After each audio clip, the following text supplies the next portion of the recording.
going on, everybody? Painblade back here again from Server 1, representing ISC. It's finally here, guys. The tier list that I've been promising. It's a little bit old, I will say. I just want to note before you watch this video, guys, this is a pre-limit break tier list, but nonetheless, it is a very comprehensive tier list and extremely valid still.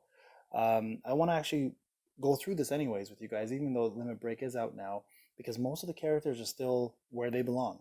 The limit break that has come out recently by Bandai only covers about a handful to maybe a dozen of characters um, on this tier list. And I still think even with the limit breaks, they are, for the most part, in the proper area that they go into. Now, I want to say big ups to the Tribes Labs for creating this. They took a lot of time and put a lot of effort into this.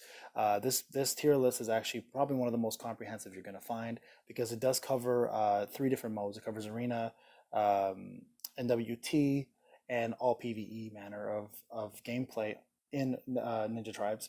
So without further ado, guys, let's get into this. The first thing I want to point out here is outside of the no limit break, the rating system, the way it's based on is it's based on a 4-star UR, comparing to a 5-star SR, and then finally to comparing to a 6-star R. So based on those star rankings, if you have a 3-star UR, this is going to compare to a 4-star SR, and then to a 5-star R, right? So just take away the amount of stars that you have or add the amount of stars to it. And that's how this is breaking down. But we've strictly focused on the 4, 5, and 6 star rankings. Okay. Now this is actually on Reddit. So after this video, if you guys want to go through this on your own and kind of sift through it, or put a little more thought into how this is going to work in your own mind and your own team, absolutely visit Reddit, type in Naruto X Boruto Ninja Tribes tier list, and again, you'll find this, and it's one of the best tier lists out there. So go out there, guys, give them some love, give them some likes, give them some upvotes. They deserve it. It's been like a ton of work, and not to mention we've added Karin into it on last night actually, and then limit breaks will be coming soon. So keep an eye out for that. I will be representing this tier list again when limit breaks are introduced. But for now, again, this tier list is extremely valid still for all new players, veterans, and master players alike. So let's go into it, guys. First thing you'll notice is the ranking system shows how many characters have either gone up a rank or gone down a rank, and how many levels of that they've gone up or down. As you can see, the Arena, Orochimaru, for example, went up 2 ranks. So the ranking system is high. There's a hierarchy to it. So if someone is above somebody else from a ranking level, that means they're actually a better character than the one below them. So as you can see there's been quite a bit of changes. And then what they've also done is, for example, if you look at Sasuke Black Costume, he's gone up 13 ranks. He went from an A to an S. So it'll actually show you if they've exceeded the ranking letter as well. So it goes SS, S, A, B, and C. All right. And again, it does cover Arena, NWT, and PvE. And then the tiers are explained here. SS, these units are their own class. They're unique abilities. They give them a certain amount of power. You prioritize these units above all else. Of course, that is to say, if they fit in your group dynamic, I want to make this clear, guys. Just because they're SS or S and you want to put them in your team doesn't mean they're going to make your team unstoppable. You still got to think about your group dynamic. But these SS characters and S characters will bring so much value to your team that they are like the all-star player on your roster. They will score most of your points, but you still got to complement them and build around them, right? So the SS ones are the top level. You should prioritize them if you have them. But again, stars matter and your team composition matter, okay? So S, these are top tier units that fit in any team composition. Plug and play, essentially. Build on these units long term. Now, these S units will go to SS at some point, or sometimes even drop down to A, depending on who comes out and if there have been any nerf bats or any buffs to them. Okay, A pluses are extremely solid. They're almost as good as S. They're just missing a little bit of something, right? So don't worry if you have a whole roster of A pluses, you're still going to do extremely well. A units are great and bring a lot of positive elements to your compositions. So they will complement your team, but they won't necessarily carry you the whole way through. The B, C, and D, of course, are the ones you want to avoid unless you're brand new and you need to just work with whatever you have. All right. And then they go over the key roles and what each one does. Read that on your own time, guys. A lot of you are going to be aware of this. I'm not going to go through it. I actually want to just jump right into the tier list and go over what we have. Okay, so we're going to start off with the arena tier list, and I think arena is probably the most critical aspect of this game because what it offers. It offers you Shino coins, it offers you arena coins. They can get characters or Rio frogs, and other things such as attack, talisman items. So the first thing we're going to start off is SS. So the only ranking SS character currently is Kakashi. Now the thing about Kakashi is he is SS across the board. He is the only character that's going to be stuck in that ranking. And the reason why, guys, and I'm going to highlight a few characters after this video, so stay tuned if you actually want to see the highlight. I'm going to cover 3 URs, 3 SRs, and 3 Rs. The 3 URs are going to be Kakashi, Sasuke Kirin, and Gaara. Okay, and what I've done is I essentially have done ATD units across the board. Okay, so Kakashi will definitely be covered. Now, the reason what makes him so deadly is he is extremely fast in terms of speed. He has one of the only vitality level 20s that give him instant jutsu. And his jutsu itself does insane critical damage if it crits, as well as increases his critical attack. And if he goes first, it increases his jutsu power. Plus, it does paralyze for 2 turns. That is crazy. He is the only character in this game that offers that. There's no wonder he became, the 6th Hokage. So Kakashi is the man in terms of arena. If you have him, you can place him anywhere. You don't need to have him in a tribe with Guy. You don't need to have him, supporting characters. He will literally carry that 3-man cell that you have. So Kakashi is huge. He is the only SS rank. Now, right below him, and it's very close. This was something that there was an argument about. Is Sasuke heavy? Now, the reason why Sasuke is so high up is he's the only character right now that has 2 paralyzes. He has a regular skill 2 paralyze, which is a 30 to 35% chance of paralyzing, and hits like a truck. And his instant jutsu, sorry, not his special jutsu, also provides you with the paralyze for 2 turns. So Sasuke is so strong. He hits so hard. He's a crit machine, and he is also an ace. So the Kakashi and him are both nukers. Now, right below him, you get Gaara. Now, Gaara is the ultimate defense in this game. If you have him, you don't need the Sand Sibling Trio. They bring a lot more to the table with the tribe, of course, but Gaara on his own will make your entire team incredibly powerful. And what he does is he brings defense and chakra generation, and he has a single target chakra move that also increases everyone's defense when it pulls off. And if you have his 4th skill at 4-star, which is what we're ranking, he actually gives everybody guard rate up. So he is the ultimate line of defense. Not needed to be with the Sand Siblings. He will carry your team on his own in terms of defense. So Gaara is incredible. And I also want to highlight Orochimaru. Now, the reason why Orochimaru is so high up here, he is the only character in this game that offers you confusion and silence together. Now, there are some characters with confusion, comes to mind, and she's really low rank and she's an R, but Orochimaru has silence. Now, silence is the only person with silence is him. And what makes silence so deadly is it stops all jutsus and all tribes from being cast. And that's a skill 2 for him. So if he pulls that off on somebody and you have a full tribe gauge, you're not pulling that tribe off until that silence is gone. So that gives the opponent, or if you have him on your team, the upper hand. So Orochimaru is also a D-class character, which makes him so hard to kill, right? And not to mention, his confusion is 100%. So if he hits you with his special jutsu, confusion causes rotations to be all messed up. So that's why Orochimaru is so high up. Okay, guys? So those are the 4 characters I want to cover from SS to S rank. Now, Killer Bee, great attacker, unlimited attack power increase as long as he stays alive. Naruto, great nuker for A class, has great defensive support, and also if an ally dies, he increases his I believe, guard rate up. Great attacker for a D class. Sasuke Adult, which is the Adult 7 version of him, one of the best AoE attackers in terms of his special because he offers heavy wound. And heavy wound, if you don't know what that is, it cuts healing by 50%. So he's fantastic for that. So having him on the team, plus he brings the tribe special, Adult Team 7 tribe special, which is probably the most powerful tribe special in the game. And then we have Sasuke Black Costume. That's Kirin. I'm going to be highlighting him a little more. And I've done a video on him, so you guys can check him out. I'm not going to give too much attention to him. Sasuke Adult, unfortunately, is there again. I'm not sure why. Kabuto. Kabuto is underrated. Kabuto is actually a great character. He brings you a full all opponent defense down, and if somebody has a status on him, which he automatically brings, he does way more damage when somebody has status. Plus, he heals your team, with the lowest HP. So Kabuto is not someone you guys should ignore. He, even though in the the anime he wasn't the most popular character, he brings a lot to the table in terms of what he has here. He's also quick, so his speed is great too. And then Jiraiya. Jiraiya is fantastic if you're looking for somebody that is tanky and can bring a lot of nuking to D class, and as well as increasing your tribe gauge, right? So whenever he does a special, he increases tribe gauge by +1, which means you'll pull off your tribe special faster than everybody else.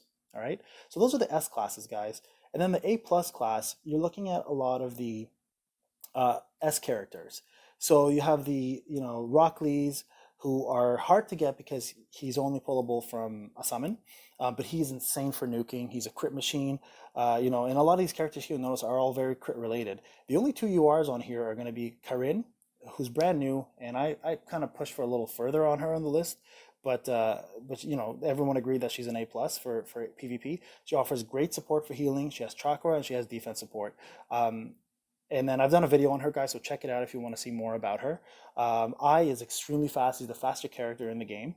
He brings a stun to him and single target DPS, and he increases his attack if he's the first one to go. And because he's the fastest character, chances are if he's on your team, he's going to be the first to attack, right? And then you have someone like Haku, who is a nuker and also brings attack support, raises attack level for all A's. So that's fantastic as well too. Really underrated character, someone that needs to be looked at a little further. And then you have your Naruto, which a lot of you have collected. The reason why he's A plus, guys, and not S is because he is more powerful than the standard Naruto, but he has the exact same kit skill, right? So, I mean, they did nothing special besides giving him brand new artwork and then, buffing his stats up. So he's great if you have him as a nuker, but he's not top of the class kind of thing, right? He's just a carbon copy with better stats. And then we go down to A's, and you're going to see characters like Boruto, Sugetsu, and Jugo. Now, I've done videos on Sugetsu and Jugo. Check those out if you want. I believe with Karin, the trio of them should actually end up being S class together if you have all three of them leveled up. But here, if you have them separately, they do belong in the A class. They do bring a lot to the table, but on their own, they don't shine quite as well unless they're together. But they're still great on their own. Then you have the Tsunade, who's one of the best healers out there. Neji, who brings incredible crit buffs to your entire team. So not the heaviest damage dealer, but insane in bringing you crit damage to, buffing your entire team up. So characters like that. And you have the first R actually on the list, which is Mitsuki. Now, with his limit break being introduced, he's probably going to go up a little bit. But again, we'll cover that when time comes. But as a rare without limit break, he's fantastic. He brings you a paralyze as a standard moves. He brings you heavy wound, AOE damage. He's super fast, actually, easy to collect, and belongs in a tribe, right? So you can't really go wrong with that. And then you got standard Naruto. And then B rank, guys, we have a couple characters here. So like Kiba, who has instant jutsu, Yamato, who honestly brings you quite a bit of defensive support, like crit suppression, which is great against people like Kakashi or Hebi or Sasuke Hebi, and also brings you defense up, which is actually really cool to have. So you don't overlook characters like that because everybody needs a tank. And then you have someone like Mike Guy, who my opinion, deserves to be higher on the list. But you know what? I wasn't gonna fight it. He is somewhat where he belongs. I would have put him in the A, but everyone agreed to be. So what makes Guy really useful, of course, is his two-man tribe with Kakashi. Outside of that, he's very tanky. He doesn't do a lot of damage outside of his own special, but he does have the counter rate buff, which is, I think, one of the only characters that have it. What counter rate does is it gives you a percentage of the damage back to the opponent when it hits him. So, and then you have the C ranks, and the C ranks are mostly going to be characters that aren't developed yet, such as Hiruzen, the third Hokage, but then you have, characters such as Sakura, who's an SR, and then rares like Choji, and Shikamaru, who's also an SR. And then D rank, you have the lowest characters, obviously, which is Shino, Ino, and Konohamaru. Now, again, guys, this is strictly for arena. Tier lists are not laws, they're guidelines. So if you don't agree with any of this, guys, don't jump out there and jump on people about that. You have your own opinion, that's fantastic. You can always argue it positively, explain why you think it should be different or where certain characters belong, and with a valid argument. If you do have the characters at a certain level, things can be looked at and revamped. But at the moment, this is a tier list for you guys to enjoy and kind of use as a guideline, right? So that's the arena tier list. Now, the NWT, a lot hasn't changed. For the most part, you're going to get a very similar setup here. The SS rank remains the same as I mentioned. Kakashi's across the board. And then you have characters that have kind of moved up a little bit, though. You have Karin, for example, who's moved from A plus to S because she has a special jitsu that actually increases guard rate up if there's six or less characters on your team. And because you start off with three, that instantly kicks in. So that gives her a more of defensive line for your entire roster or the three-man cell. So that brings her up the chain. I, of course, being as fast as he is, and because it's 3-on-3, you want a fast character. You want someone with the stun, so he moves up the list. And then you have Naruto UR because he's a nuker. You want to kill the opponent as quick as possible. It's not a 9-man, not 9 versus 9 anymore. It's 3 versus 3. He moves up. Same with people like, like Rock Lee. So those characters have moved up. A few have moved down, and as you can see here, like Sasuke Adult, he takes time to ramp up. Like he needs to get his special, he needs to do heavy wound, but heavy wound really isn't that big in NWT, right? Because healers, you're not looking to heal that much. You're really looking to just destroy the opponent as quick as possible and just move on to the next match. So you've got a couple characters who have moved down a little bit because of that. People like Kabuto, for example, as well too, has moved down. And then someone like Jiraiya, who normally will help you raise your tribe special, has gone down really far because tribe specials aren't used that often in NWT unless you're fighting an opponent who's evenly matched. And because NWT is as random as it is, it doesn't always guarantee a tribe special to go off, right? And then someone like Mike Guy has actually moved up because he is tanky, he is defensive, so you might use him more often. So again, guys, look through this. You've got the A, B, C, D rank, but a lot of them have moved up and down based on the 3 versus 3 versus the 9 versus 9 in arena. And it does make sense if you start looking at it a little closely because nukers are going to be prized a lot more, and so are faster characters in NWT versus characters who are long lasting because the matches are fairly quick, right? And then we have the PvE tier list. Now, a lot more characters have moved up into the SS rank in PvE because they bring a lot more to the table in that regard. For example, Sasuke Adult is there now because he provides, that's the Kieran. Sorry, that's the uh, not the Kieran version. That's the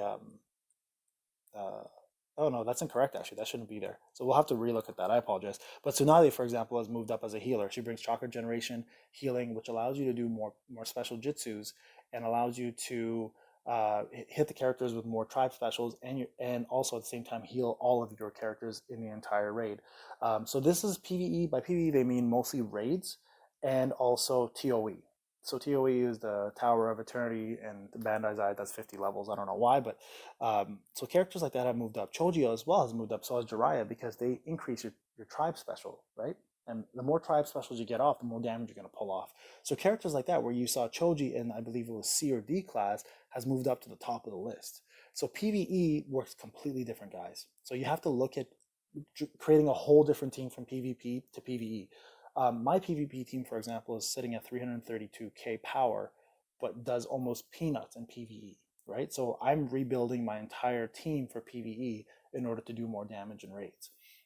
And then you've got characters such as Killer Bee here on S rank at the top rank, and he deserves that because, unlimited attack power increase is insane.